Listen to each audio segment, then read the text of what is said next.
بس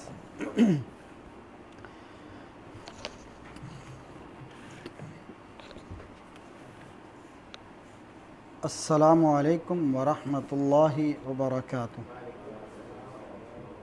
الحمد للہ وکفیٰ والصلاة والسلام علی عبادہ الذین اصطفیٰ، اما بعد قال اللہ تعالی فی القرآن المجید والفرقان الحمید، فاعوذ باللہ من الشیطان الرجیم، بسم اللہ الرحمن الرحیم۔ ولا تنفع الشفاعة عنده إلا لمن أذن له حتى إذا فزع عن قلوبهم قالوا ماذا قال ربكم قالوا الحق وهو العلي الكبير۔ حاضرین محترم، عزیز دوستو، ساتھیوں، محترم بزرگوں، ہمارے ہفتہ وار دروس کے سلسلے کا یہ سوموار کا عقیدے کا کتاب التوحید کا درس ترتیب کے ساتھ، روٹین کے ساتھ، شیخ صاحب موجود نہیں ہیں تو انشاءاللہ یہ سلسلہ ہم انشاءاللہ جاری رکھیں گے۔ شیخ صاحب آ جائیں گے تو انشاءاللہ وہ اس کو کنٹینیو کریں گے۔ پچھلے باب میں ہم نے پڑھا تھا کہ بے اختیار کو پکارنا شرک ہے۔ ویسے تو اللہ کے علاوہ کسی کو بھی پکارنا شرک ہے، لیکن جو شخص بالکل ہی قدرت نہیں رکھتا اور بے اختیار ہے تو وہ بھی ایک شرک کی قسم ہے کہ اس کو پکارا جائے اور اس کو بلایا جائے۔ جو خود کسی کا محتاج ہے اور وہ کچھ بھی نہیں کر سکتا ہے تو ایسے لوگوں کو پکارنا شرک ہے۔ ایک تو دنیاوی زندگی میں آپ کسی کو مدد کے لیے بولتے ہیں، تعاون کے لیے بلاتے ہیں، مساعدے کے لیے بلاتے ہیں، دنیاوی اسباب کے لحاظ سے وہ تو ایک جائز صورت ہے۔ کوئی شخص کسی سے قرض مانگتا ہے، کوئی شخص کسی سے کسی قسم کی درخواست کرتا ہے جو اس کے اختیار میں ہے، جیسے اپنے دوستوں سے، ساتھیوں سے، عزیزوں سے، رشتہ داروں سے، اپنے سینئر سے انسان کسی قسم کا مساعدہ اور مدد طلب کرتا ہے دنیاوی معاملات کے اندر، تو یہ چلتا ہے، ایک جائز صورت۔ ایک یہ کہ بے اختیار ہے، مثال کے طور پہ ایک شخص قبر میں، اب جو شخص قبر میں وہ آپ کی کوئی مدد نہیں کر سکتا، دنیاوی، دینی، اخروی، کسی قسم کی کوئی مدد نہیں کر سکتا، لیکن آپ پھر بھی اس کو کچھ اختیار کا مالک سمجھ کے اور اس سے مدد مانگ رہے ہیں۔ مثال کے طور پہ بعض لوگ جیسے قبر والوں سے ان کو بڑا سمجھ کے، ان کو پہنچا ہوا سمجھ کے، ان کو کرنے والا سمجھ کے ان سے اولاد مانگتے ہیں، کوئی رزق میں وسعت مانگتا ہے، کوئی رزق میں فراخی مانگتا ہے، کوئی اپنی مسائل اور مشکلات کا حل ان سے طلب کرتا ہے، وہ تو بالکل ہی بے اختیار ہے۔ وہ آپ کی کیا مدد کریں گے جو اپنی قبر پر بیٹھی بھی جو مکھی ہے اس کو اڑا نہیں سکتے، اور جو لوگ چڑھاوے چڑھاتے ہیں ان قبروں پہ، جو حلوے مانڈے کھانے چڑھاتے ہیں، وہ مکھی اگر اس کھانے سے لے جائے تو وہ اس کو روک نہیں سکتے، وہ اس کو روکنا تو دور کی بات، قبر پہ بیٹھی ہوئی مکھی کو اڑا نہیں سکتے۔ تو ایسے بے اختیار لوگوں سے مانگنا یا ان سے امید کرنا یا ان کو پکارنا مدد کے لیے، یہ شرک کی قسم ہے جو ہم نے پچھلے موضوع کے اندر پڑھی تھی۔ آج کا جو ہمارا مضمون ہے یا آج کا جو ہمارا موضوع ہے کتاب التوحید کے اندر عقیدے کے باب میں، وہ ہے کہ فرشتوں پر اللہ تعالیٰ کی وحی کا خوف طاری ہوتا ہے اور اس کی کیا کیفیت ہوتی۔ آپ نے سنا ہوگا پہلے کہ اللہ تعالیٰ جب وحی نازل کرتا ہے یا جب کلام کرتا ہے یا جب کلام کرنے کا ارادہ کرتا ہے تو فرشتوں کے اوپر ایک خوف کی کیفیت طاری ہو جاتی ہے، تھرتھلی سی مچ جاتی ہے، اور فرشتے جو ہے وہ گھبراہٹ کے اندر مبتلا ہو جاتے ہیں اور ہوش و آواز سے بیگانہ ہو جاتے ہیں۔ اس کی کیفیت کا بیان، وَلَا تَنْفَعُ الشَّفَاعَةُ عِنْدَهُ إِلَّا لِمَنْ أَذِنَ لَهُ، اور کوئی سفارش، شفاعت اس کے نزدیک نفع نہیں دینے والی ہے۔ اللہ تعالیٰ کے نزدیک کوئی سفارش، کوئی شفاعت فائدہ مند نہیں ہے، فائدہ دینے والی نہیں، نفع دینے والی نہیں ہے، اور انسان کو کوئی اس سے فائدہ حاصل ہونے والا نہیں، الا لمن اذن لہ، مگر جس کے لیے اجازت دی جائے۔ آگے پہلے نفی کر دی، کوئی سفارش فائدہ دینے والی نہیں ہے اس کے نزدیک، یعنی اللہ تعالیٰ کے دربار میں، اللہ کے نزدیک۔ پھر آگے اس کی صراحت کر دی، استثناء کر دیا، ہاں اس شخص کو سفارش اور شفاعت فائدہ دے گی جس کے لیے اجازت دی جائے گی۔ بہت سارے لوگ آج کے دور میں یہ عقیدہ رکھتے ہیں بہت سارے بزرگوں سے، ولیوں سے، نیک لوگوں سے، پیغمبروں سے اور بڑے بڑی شخصیات سے کہ جی وہ اللہ تعالیٰ کے ہاں ہمیں چھڑا لیں گے، ہماری سفارش کر لیں گے، اس لیے وہ اعمال میں پیچھے ہوتے ہیں اور ان بزرگوں کو کسی قدرت کا مالک سمجھتے ہیں، ان کو اپنا داتا دستگیر سمجھتے ہیں اور یہ عقیدہ رکھتے ہیں ہم کچھ بھی کر لیں، یہ جو بزرگ ہیں ہم ان کو مانتے ہیں، قیامت کے دن ہمیں چھڑا لیں گے، اللہ کے ہاں ہماری سفارش کر دیں گے۔ اللہ رب العالمین فرماتے ہیں کہ کوئی سفارش کام آنے والی نہیں ہے، فائدہ دینے والی نہیں ہے، سفارش بھی فائدہ اس کو دے گی جس کے لیے اجازت دی جائے گی۔ اس مضمون کو آپ یوں سمجھیں کہ قیامت کے دن سفارش بھی، پہلی بات تو سفارش کرے گا کون؟ سفارش کرے گا کون؟ کیا ہر شخص جس کا ہم نے عقیدہ بنایا ہوا ہے وہ فلاں بزرگ ہے، فلاں پیر ہے، فلاں ولی ہے، فلاں صاحب کرامت ہے، وہ ہماری سفارش کر دیں گے؟ ایسا نہیں ہے۔ سفارش کی اجازت بھی کچھ لوگوں کو اور کچھ طبقات کو ہوگی، اور سفارش جن کے لیے کی جا رہی ہے اس کی اجازت بھی اللہ رب العالمین خود دیں گے۔ اب آپ اندازہ کریں، اس موضوع کو سمجھیں۔ سفارش، قرآن سفارش کرے گا، کس کی اجازت سے سفارش کرے گا؟ اللہ کی اجازت سے۔ یہ روزہ سفارش کرے گا، کس کی اجازت سے کرے گا؟ اللہ کی اجازت سے۔ پیغمبر، اللہ کے رسول صلی اللہ علیہ وسلم سفارش کریں گے، فرشتے سفارش کریں گے، ٹھیک ہے، نیک اعمال انسان کے۔ تو یہ وہ چیزیں ہیں جن کا احادیث میں ذکر آتا ہے کہ ان ہستیوں کو یا ان افراد کو یا ان اشخاص کو یا ان اعمال کو سفارش کی اجازت دی جائے گی، ٹھیک ہے۔ ہر شخص سفارش نہیں کرے گا، نہ ہر شخص کو سفارش کی اجازت ہوگی۔ آپ نے وہ حدیث سنی ہوگی کہ قیامت کا دن اتنی قسم پرسی کا عالم ہوگا، ابھی حساب و کتاب نہیں شروع ہوگا، قیامت کی سختی کیسے، لوگوں کی حالت پتلی ہوگی، حالت بری ہوگی لوگوں کی، اور لوگ صرف حساب و کتاب شروع کرنے کے لیے پیغمبروں کے پاس جائیں گے کہ سفارش کریں اللہ تعالیٰ سے، حساب و کتاب شروع کریں۔ بعد میں چھڑانے والی اور بچنے والی اور جہنم سے بچانے والی باتیں تو بعد کی بات ہیں، ابھی صرف اس بات پر سفارش کروائی جا رہی ہے کہ آپ اللہ تعالیٰ سے سفارش کریں کہ حساب و کتاب شروع کیا جائے۔ اتنی سختی کا وہ عالم ہوگا، ایسی شدت کا وہ دن ہوگا، سورج کہتے ہیں میل کے فاصلے پر ہوگا، لوگ اپنے گناہوں کے بقدر پسینوں میں ڈوبے ہوں گے، کوئی ٹخنے، کوئی گھٹنے، کوئی اپنے جو ہے وہ ناف، کوئی سینہ، کوئی پورا کا پورا پسینوں میں غوطے کھا رہا ہوگا۔ اتنی شدت، گرمی، سخت دن ہوگا، 50,000 سال کا وہ دن ہوگا، ابھی حساب و کتاب شروع نہیں ہوگا، لوگوں کی گھبراہٹ سے برا حال ہوگا، اور لوگ انبیاء کے پاس جائیں گے، اللہ تعالیٰ سے سفارش کیجئے، حساب و کتاب شروع کریں۔ حضرت آدم کے پاس جائیں گے، حضرت ابراہیم کے پاس، نوح علیہ السلام کے پاس، موسیٰ کے پاس، عیسیٰ کے پاس، ہر پیغمبر ان کو جواب دے دے گا، نفسی نفسی۔ وہ کہیں گے آج تو ہمیں اپنی پڑی ہوئی، آج تو ہمیں اپنا ہی خوف ہے، آج تو ہمیں اپنی فکر ہے کہ ہمارے سے اللہ تعالیٰ نہ پوچھ لے، ہماری گرفت نہ ہو جائے، ہماری پکڑ نہ ہو جائے۔ یعنی اس سختی کے دن کا یہ عالم ہوگا کہ پیغمبروں کو اپنی پڑی ہوگی، اور آخرکار اللہ کے رسول صلی اللہ علیہ وسلم سفارش کریں گے اللہ کی اجازت کے ساتھ۔ اور کن لوگوں کے لیے سفارش کریں گے؟ من ذا الذی یشفع عندہ الا باذنہ۔ ہم دن میں کتنی مرتبہ یہ آیت الکرسی پڑھتے ہیں، آیت الکرسی ہر نماز کے بعد پڑھتے ہیں، سوتے وقت پڑھتے ہیں، آگے پیچھے بھی پڑھتے ہیں۔ من ذا الذی یشفع، کون ہے جو اس کے پاس سفارش کرے، عندہ، اس کے پاس، الا باذنہ، مگر اس کی اجازت کے ساتھ۔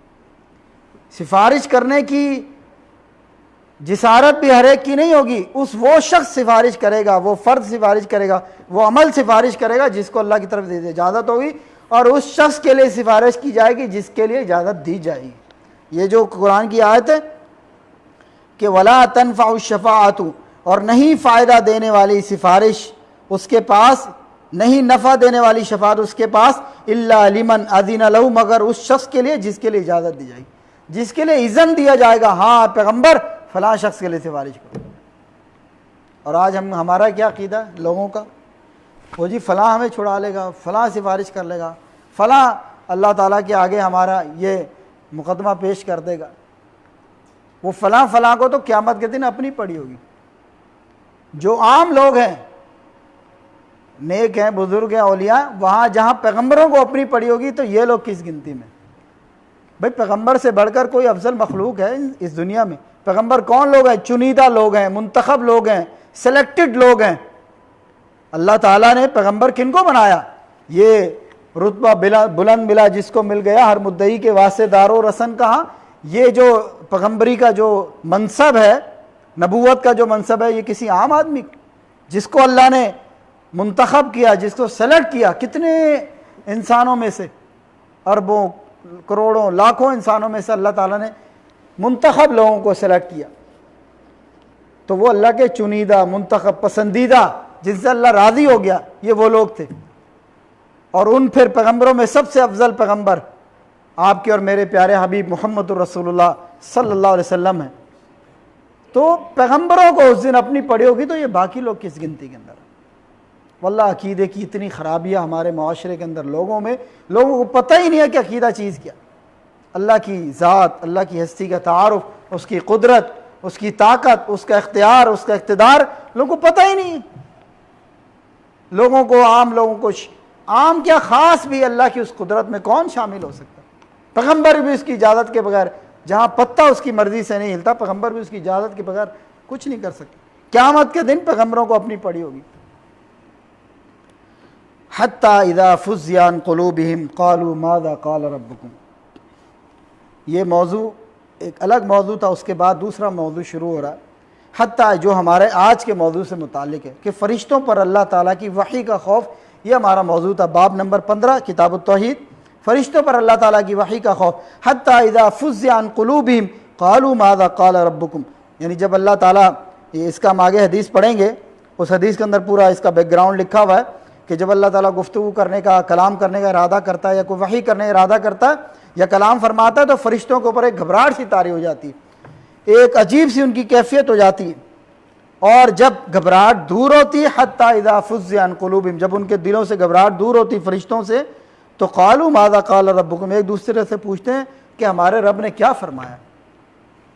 یعنی ہر فرشتہ گھبراہٹ کے اندر اس عالم میں ہوتا ہے، ان کو پتہ ہی نہیں چلتا کہ اللہ تعالیٰ نے کیا فرمایا، پھر ایک دوسرے سے پوچھتے ہیں۔ یہ اللہ کے خوف، اللہ کا رعب، اللہ کا دبدبہ، اللہ کی جلالت، اس کی منزلت، اس کی قدرت، اس کی طاقت اور اس کے اختیار، جو فرشتوں کو لرزا اور فرشتوں کو جو ہے وہ پریشان اور فرشتوں کو جو ہے وہ گھبراہٹ میں مبتلا کر دیتا، اللہ کا یہ خوف، اللہ کا رعب۔ تو اللہ کے مقرب فرشتے، قالوا الحق، اللہ کے مقرب فرشتے کہتے ہیں اللہ نے جو بھی فرمایا حق ہی فرمایا، وَهُوَ الْعَلِيُّ الْكَبِيرُ، اور وہ بلند عالی مقام، بزرگ و برتر ہے، بہت اعلیٰ مقام والا اور بزرگ و برتر ہے۔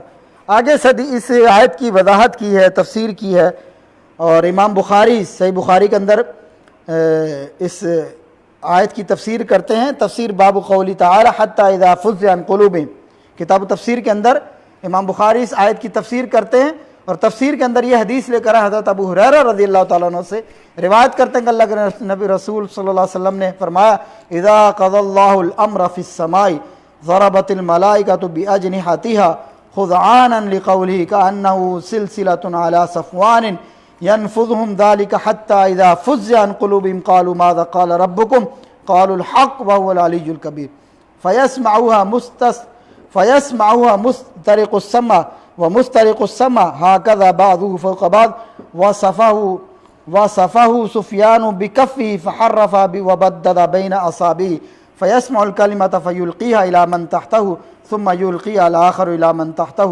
یہ آخر تک یہ حدیث ہے، اس کا ترجمہ، جب اللہ تعالیٰ آسمان پر کوئی فیصلہ صادر فرماتا ہے، جب کوئی حکم فرماتا ہے، تو اللہ کے فرشتے اس کی حکم برداری میں یوں اپنے پر مارتے ہیں گویا صاف پتھر پر نرم زنجیر ٹکرانے کی جھنکار ہو، اور وہ فرمان ان فرشتوں تک پہنچ جاتا ہے، سارے فرشتوں تک وہ فرمان پہنچ جاتا ہے، اور ابتدا میں ان سب پر اللہ کی طرف سے اس فرمان کے رعب کی وجہ سے گھبراہٹ طاری ہو جاتی، یہاں تک کہ جب ان کے دلوں سے گھبراہٹ دور ہوتی تھوڑی دیر بعد، جیسے انسان وقتی طور پہ گھبرا جاتا ہے، پریشان ہو جاتا ہے، یا اس کے حواس گم ہو جاتے ہیں، تو کچھ دیر کے بعد انسان سنبھلتا ہے۔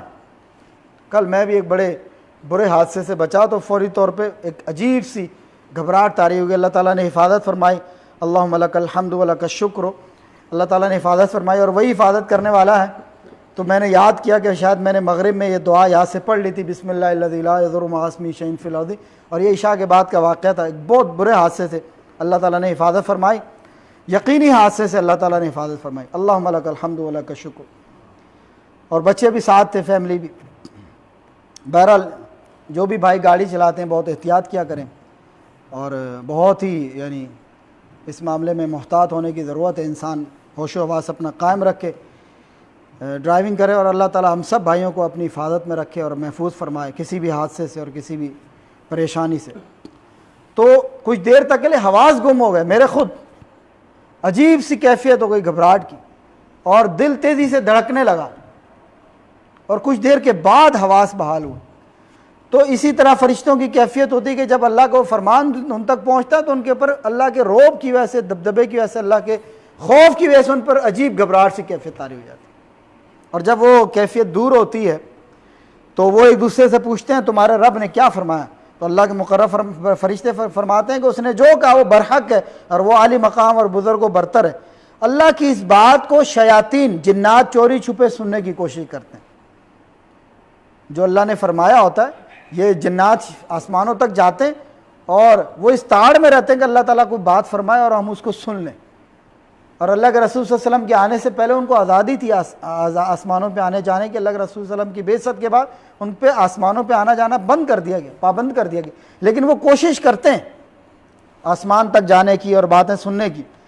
تو شیاطین چوری چھپے سننے کی کوشش کرتے ہیں. حدیث کے راوی جو سفیان ہیں انہوں نے اپنے ہاتھ کو ذرا ٹیڑھا اور انگلیوں کو ایک دوسرے سے جدا کر کے اشارہ کرتے ہوئے بتایا کہ شیاطین ایک دوسرے کے اوپر یوں سوار ہو جاتے ہیں. ہاتھ کو یوں ٹیڑھا کر کیا، اور یہ جیسے انگلیاں ہیں نا، ایک شیطان دوسرے پہ، دوسرا تیسرے پہ، تیسرا چوتھے پہ، اس طریقے سے زمین و آسمان تک ایک دوسرے کے اوپر چڑھ کے آسمان تک پہنچنے کی کوشش کرتے ہیں. یا یوں کر لے، جیسے یہ ایک ہاتھ ہے، یہ اس کے اوپر، پھر یہ دوسرا ہاتھ. بچپن میں ہم کھیلتے ہوتے تھے نا تو بچے یوں کرتے تھے، ایک دوسرا بچہ یوں رکھ لیتا تھا ہاتھ، اور دوسرا ایک بچہ وہاں سے آتا اور وہ اس کو کراس کرنے کی کوشش کرتا. دیکھا ہوگا آپ نے اس طریقے سے. تو یا تو اس طریقے سے راوی نے اپنے ہاتھ کو ٹیڑھا کر کے انگلیوں کو ایک دوسرے سے جدا کر کے شیطان ایک دوسرے کے اوپر یوں سوار ہو جاتے ہیں. اور سب سے اوپر والا شیطان جب وہ آسمان تک پہنچتا ہے، جب وہ کوئی بات سن لیتا پھر وہ اپنے سے نیچے والے کو بتا دیتا، اور وہ آگے اپنے سے نیچے والے کو، یہاں تک کہ جو آخری سب نیچے والا جو شیطان ہوتا ہے وہ یہ بات سن کر آگے اپنے دوست اور ساتھی ساحر، کاہن، جادوگر کو یہ بات بتا دیتا ہے جو انسانوں میں سے ہوتا ہے. یہ شیاطین جنات ہیں. جب وہ کوئی بات سن لیتے ہیں پھر وہ واسطہ در واسطہ ایک دوسرے کو بتاتے جو آخری شیطان ہوتا ہے پھر وہ اپنے دوست جو جادوگر ہوتا ہے، کاہن ہوتا ہے، ساحر ہوتا ہے انسانوں میں سے، اس کو یہ بات بتلا دیتا ہے. تو کبھی تو یہ ہوتا ہے کہ کاہن تک وہ بات نہیں پہنچتی، اور اس کے پہنچنے سے قبل ہی اللہ تعالیٰ کی طرف سے یہ جو شہاب ثاقب ہوتے ہیں نا، ہم دیکھتے ہیں نا آسمان پہ، کبھی ایسا لگتا ہے جیسے ستارے ٹوٹ رہے ہوں، ایک چنگاری سی شعلہ سا نظر آتا ہے، یہ دراصل شہاب ثاقب ہوتا ہے. فرمایا کہ یہ شعلہ شہاب ثاقب اس شیطان کو جلا دیتا ہے زمین تک پہنچنے سے پہلے. ہم جو دیکھ رہے ہوتے ہیں نا کہ وہ شعلہ سا گر رہا ہے، دراصل یہ شیطان کے اوپر اللہ تعالیٰ کی طرف سے یہ فرشتے جو ہیں یہ مقرر ہوتے ہیں، اور وہ ان کو جو ہے نا جلاتے ہیں، اور وہ جلانے کی کوشش کرتے ہیں اور وہ جلاتے ہیں. تو وہ ہمیں جو شعلہ نظر آتا ہے یہی شیطان جل رہا ہوتا ہے. اور کبھی شعلے کے آنے تک شیطان اسے وہ بات بتا چکا ہوتا ہے، اس سے پہلے بتا چکا ہوتا ہے. کبھی بات پہنچ جاتی ہے. یہ بھی اللہ کی مرضی ہے، اس میں بھی اللہ کی کوئی حکمت ہوگی. اللہ چاہے تو اس کو کنٹرول کر سکتا ہے، لیکن یہ بھی اللہ کی حکمت ہے یا بندوں کی آزمائش ہے. اس میں کوئی بندوں کی آزمائش ہے کہ کوئی بات اللہ تعالیٰ سنوا دیتا ہے. نہیں تو یہ کاروبار اور دھندے ان جادوگروں کے، عاملوں کے، کاہنوں کے، ساحروں کے دھندے کیسے چلیں؟ وہ آسمان سے ایک سچی بات سن کے 100 جھوٹی بات ملا کے لوگوں کو بتاتے ہیں تو لوگ گمراہ ہوتے ہیں. کہ اس میں بھی انسانوں کی آزمائش ہے. نہیں تو اللہ کے لیے کیا مشکل ہے؟ اللہ نے ایک نظام بنایا ہے، لیکن اس میں اللہ نے گنجائش بنا دی ایک انسانوں کی آزمائش کے لیے کہ کبھی کبھار وہ شیطان بات سن لیتے. کیا اللہ اس بات پر قادر نہیں ہے کہ وہ شیطانوں کو بالکل حتمی طور پر روک دے اور وہ کوئی بات نہ سن سکے؟ قادر ہے اللہ تعالیٰ اس بات پر. اس بات پر اللہ قادر ہے. اللہ ہر چیز پر قادر ہے، لیکن اس میں بھی ہم انسانوں کی آزمائش ہے. کبھی کبھار وہ بات لیک ہو جاتی ہے اور وہ ان جادوگروں تک پہنچ جاتی ہے، اور وہ آگے لوگوں کو 100 جھوٹ ملا کے بتاتے ہیں، اور وہ ایک بات سچی ہونے کی وجہ سے لوگوں کا ایمان، اعتقاد اور اعتبار اور اعتماد جو ہے ان کے اوپر بنا رہتا ہے. واہ جی، بڑی پہنچی ہوئی سرکار ہے، بڑے کرنے والی سرکار ہے. یہ نہیں پتا کہ وہ شیاطین کا دوست ہے. اس طرح کے کام کرنے والے شیطان کے دوست ہیں، جنات کے دوست ہیں. اور ان کی دوستی خبیث جنوں اور خبیث شیاطین سے ایسے لوگوں کی دوستیاں ہوتی. اور پھر ان کو ایسے برے کاموں کی طرف لگائے رہتے ہیں، جاؤ قبرستان میں چلہ کاٹو، فلاں چیز مرغی کالا بکرا اور یہ خون گراؤ اور یہ چلہ بناؤ اور یہ دائرہ کرو اور اتنے دن تک قبرستان میں بیٹھو اور یہ ورد کرو اور بڑی بڑی عجیب ایسے کام وہ ان لوگوں سے کرواتے ہیں۔ پھر شیاطین تم یہ کام کرو، یہ کام کرو، یہ کام کرو۔ بعض اوقات معصوم انسانوں کو بھی ذبح کر کے ان کا بھی خون جو ہے وہ، آپ نے سنا ہوگا ہندوستان میں دیوی دیوتاؤں کے چرنوں میں لوگوں کی جو ہے وہ بلی دی جاتی تھی انسانوں کو ذبح کر کے ان کا۔ تو یہ سب انہی خبیث شیاطین اور جنات کی کارستانی جو اپنے عاملوں کو بتاتے ہیں، اور جو ہے وہ اس طرح کے یعنی کام ان سے کرواتے ہیں انسان سوچ بھی نہیں سکتا۔ قرآنی آیات کو نجاست گندگی والی چیزوں سے لکھتے ہیں، الٹا لکھتے ہیں، نجاست والی چیزوں سے لکھتے ہیں، یعنی ایسے کام شیاطین ان سے کرواتے ہیں کہ بندہ اس کی تفصیل پڑھے تو رونگٹے بندے کے کھڑے ہو جائیں۔ ایسے غلیظ اور گندگی اور ناپاکی اور نجاست والے کام یہ عاملین کرتے ہیں، جو اپنے آپ کو جنہوں نے پیر فقیر مشہور کیا ہوتا ہے، دراصل یہ جادوگر ہوتے ہیں اور شیاطین سے ان کی دوستی ہوتی ہے اور وہی ان کو باتیں بتاتے ہیں۔ اور ہمارے لوگ جاتے ہیں، کچھ وہ شیاطین سے مدد لیتے ہیں، کچھ نفسیات کا اثر لیتے ہیں، اس لیے کہ جس بہو نے جانا ہے وہ ساس سے تنگ ہونی، جس ساس نے جانا ہے وہ بہو سے تنگ ہونی ہے، وہ انسانوں کی نفسیات سے بھی کھیلتے ہیں۔ اور دوسرا جو باہر ان کے جو مردوں اور عورتوں کے بیٹھنے کی جگہ ان کے چیلے چماٹے ہوتے ہیں، وہ پہلے ان سے پوچھ لیتے ہیں، ہاں بہن جی کیا مسئلہ ہے آپ کا؟ وہ بہن جی نے بتا دیا، اس نے اندر جا کے پیر صاحب کو پہلے بتا دیا کہ یہ جو فلانی عورت آ رہی ہے اس کا یہ مسئلہ ہے، اور اس نے آنا تو اس نے کہنا ہاں اماں تمہارے ساتھ یہ مسئلہ ہے۔ واہ جی واہ، ابھی تو میں نے کچھ بولا نہیں، کتنی پہنچی ہوئی سرکار ہے۔ اللہ اکبر، کیسے ڈرامے، کیسے ڈرامے۔ پچھلے دنوں میں کوئی واقعہ پڑھ رہا تھا تو اس میں ایسی ہی چیز تھی، وہ مجھے تھوڑا سا بھول گئی، تو بعد میں اس سے کسی نے ان کے چیلے چانٹوں سے پوچھا، انہوں نے کہا سب فراڈ ہے۔ ہاں مجھے یاد آ گیا، یہ کرنٹ والی سرکار کہ وہ پیر صاحب ہاتھ لگاتے تو بندے کو کرنٹ لگ جاتا اور وہ جناب وہ ناچنے لگتا اور جناب اچھلنے لگتا اور ایسے لگتا اپنے اس سے باہر ہو گیا۔ تو کسی ایک ساتھی نے بتایا کہ میں ایسے ہی کسی مرید سے جو دعا سلام تھی تو میں نے اس سے پوچھا یار کیا ہے یہ چکر؟ کہتا ہے بھائی جان سب فراڈ ہے، سب فراڈ ہے، یہ گنے چنے لوگ ہوتے ہیں، ان کو پہلے سے ٹریننگ دی ہوتی ہے، تم نے آنا ہے پیر صاحب نے ہاتھ لگانا ہے، تم نے ایسے کرنا جیسے کرنٹ لگ گیا۔ آپ نے ویڈیوز شاید دیکھی ہوں گی سوشل میڈیا پہ، بڑی ہے ویڈیوز، بندہ آ رہا ہے، پیر صاحب نے ہاتھ لگایا یا سر پہ ہاتھ پھیرا، بندے کو کرنٹ شروع ہو گیا، اس پہ جناب غشی طاری ہو گئی اور وہ گھومنے لگتا ہے اور جناب رقص کرنے لگتا ہے اور عجیب اس کی کیفیت ہو جاتی ہے اور جناب وہ جو ہے وہ آخرکار وہ گر جاتا ہے اور لوگ اس کو سنبھال رہے ہوتے ہیں۔ بلکہ ایک بنگلہ دیش کی ویڈیو میں نے دیکھی تو اس پر ہنسی بھی آئی، اللہ معاف کرے، وہ بھی ایسے ہی ایک صاحب جو ہے وہ سامنے لوگ بیٹھے ہوئے تھے اور اسٹیج لگا ہوا ہے، اب وہ ایسے ہی لوگوں کو جناب اس طرح کا ورد اللہ ہو یا اس طرح جو بھی کچھ تھا، تو لوگ وجد میں آ گئے، تو اس میں ایک بندہ اتنے جوش میں آیا کہ وہ اسٹیج پہ آ کر یعنی وہ جھوم رہا حتیٰ کہ پیر صاحب کے اوپر ہی گر گیا۔ تو یہ بنگلہ دیش کا ایک واقعہ میں نے ویڈیو دیکھی، اللہ معاف کرے، یہ سب فراڈ، 2 نمبریاں، چکر بازی، لوگوں کو دھوکہ دینا، لوگوں کو ایمان سے کھیلنا، ان کے عقیدوں سے کھیلنا، لوگوں کی عزتوں سے کھیلنا، ان کے مال بھی چھیننے، ان کے ایمان بھی چھیننے۔ اللہ معاف کرے، اللہ تعالیٰ ہم سب کو محفوظ رکھے۔ فرماتے ہیں کہ کبھی اس جادوگر تک وہ بات پہنچنے سے قبل، یہ حدیث کے الفاظ ہیں، وہ شعلہ اس کو جلا دیتا اور کبھی شعلے کے آنے تک شیطان اسے بات بتا چکا ہوتا ہے، اور وہ جادوگر شیطان کی طرف سے سنی ہوئی بات کے ساتھ 100 جھوٹ ملا دیتا ہے۔ اگر کوئی بات اس کی بتائی ہوئی بات کے مطابق ہو جائے تو لوگ کہتے ہیں دیکھا کیا فلاں دن فلاں ساحر نے، کاہن نے، جادوگر نے ایسے نہیں کہا تھا، اس کی بات سچ نہیں ثابت ہوئی تھی، اس ایک بات کو دلیل بناتے ہیں۔ چنانچہ اس کی صرف اس ایک بات کے سچے ہونے سے اس کاہن یا ساحر یا جادوگر کو سچا سمجھ لیا جاتا ہے جو اس نے آسمان سے اپنے شیطان دوست سے سنی ہوتی ہے۔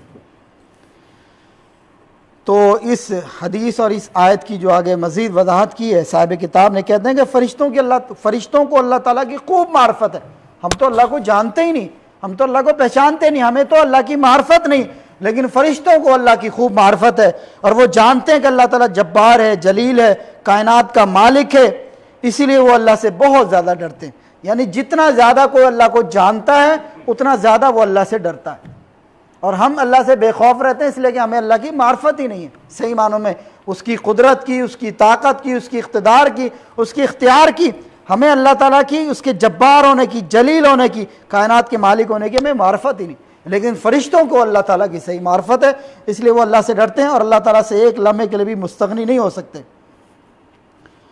اللہ اکبر۔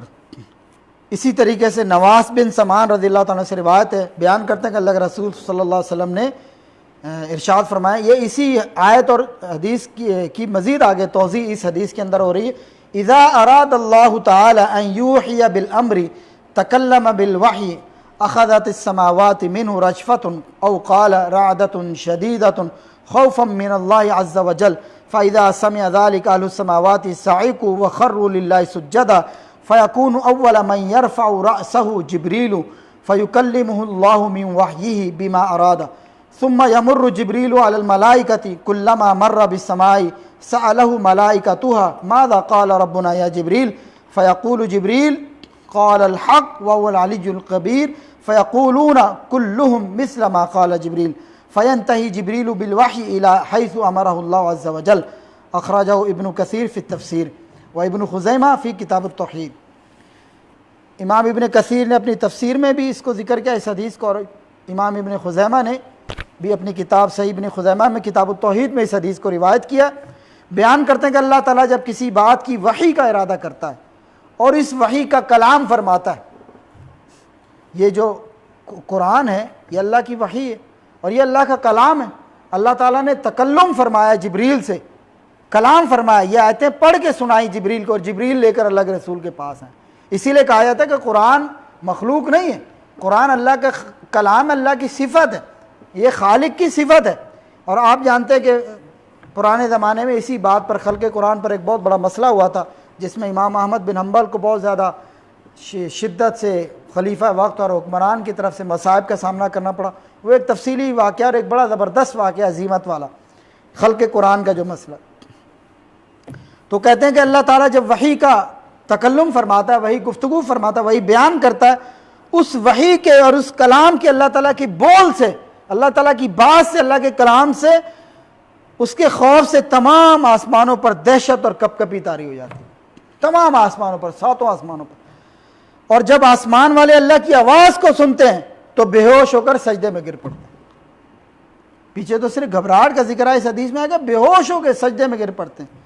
سب سے پہلے جبریل سر اٹھاتے ہیں، سب سے پہلے کس کو افاقہ ہوتا ہے یا کون ہوش میں آتے ہیں؟ کون سر اٹھاتا ہے اس سجدے سے؟ حضرت جبریل، جو فرشتوں کے سردار ہیں۔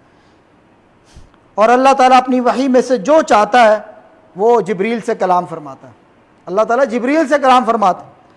پھر جبریل جب ملائکہ کے پاس سے، فرشتوں کے پاس سے گزرتے ہیں اور کسی آسمان سے ان کا گزر ہوتا ہے تو اس آسمان کے فرشتے ان سے پوچھتے ہیں، جیسے 7ویں آسمان پہ تو 7ویں آسمان کے فرشتے، چھٹے آسمان پہ تو 6ٹھے آسمان کے فرشتے، اے جبریل ہمارے رب نے کیا فرمایا؟ تو جبریل فرماتے ہیں کہ اس نے جو بھی فرمایا وہ حق فرمایا، اس لیے کہ وہ عالی مقام اور بزرگ و برتر ہے۔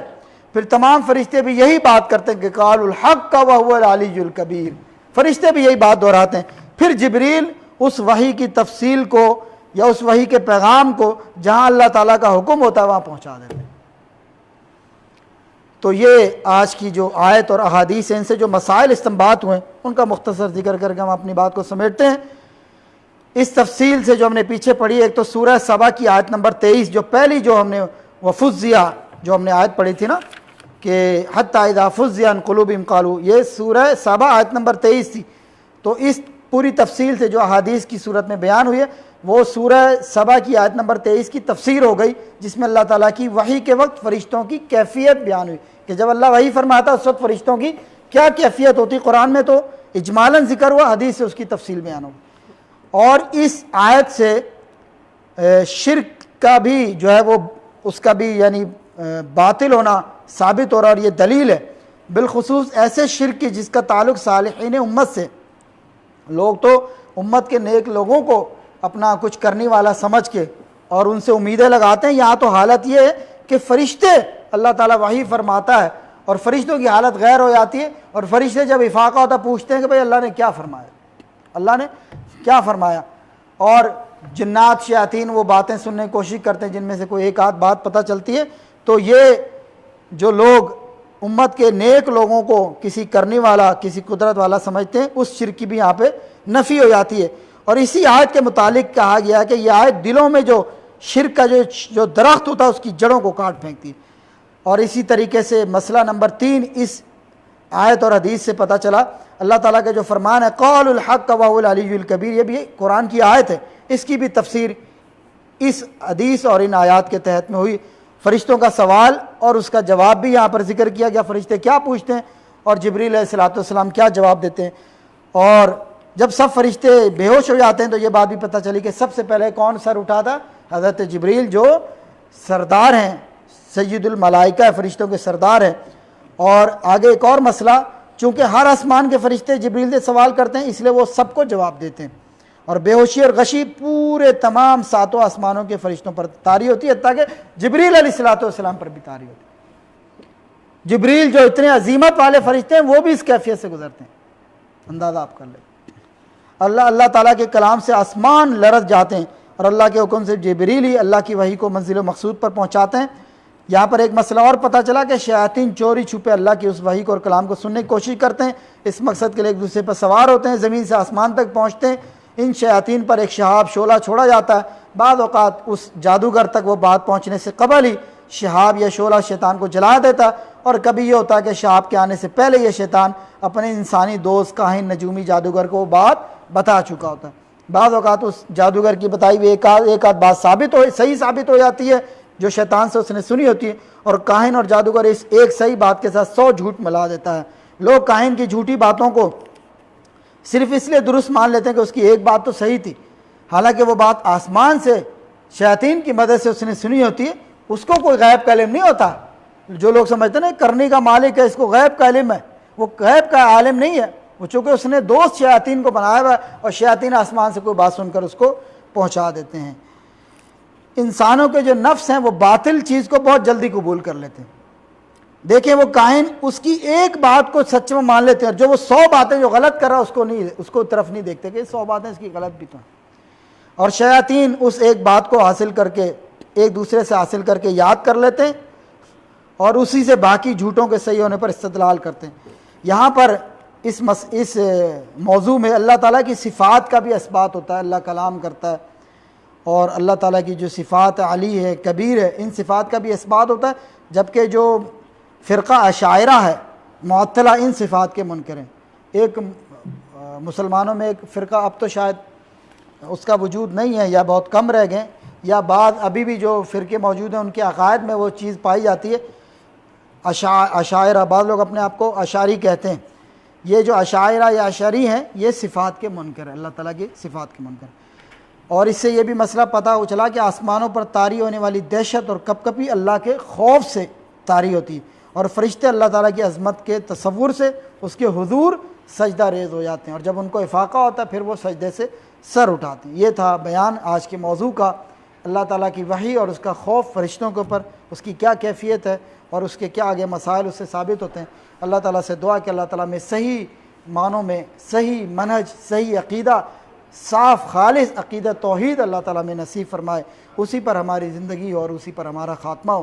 وَقُولُوا قَوْلِي هَٰذَا وَأَسْتَغْفِرُ اللَّهَ لِي وَلَكُمْ وَلِسَائِرِ الْمُسْلِمِينَ وَآخِرُ دَعْوَانَا الْحَمْدُ لِلَّهِ رَبِّ الْعَالَمِينَ وَالسَّلَامُ عَلَيْكُمْ وَرَحْمَةُ اللَّهِ وَبَرَكَاتُهُ.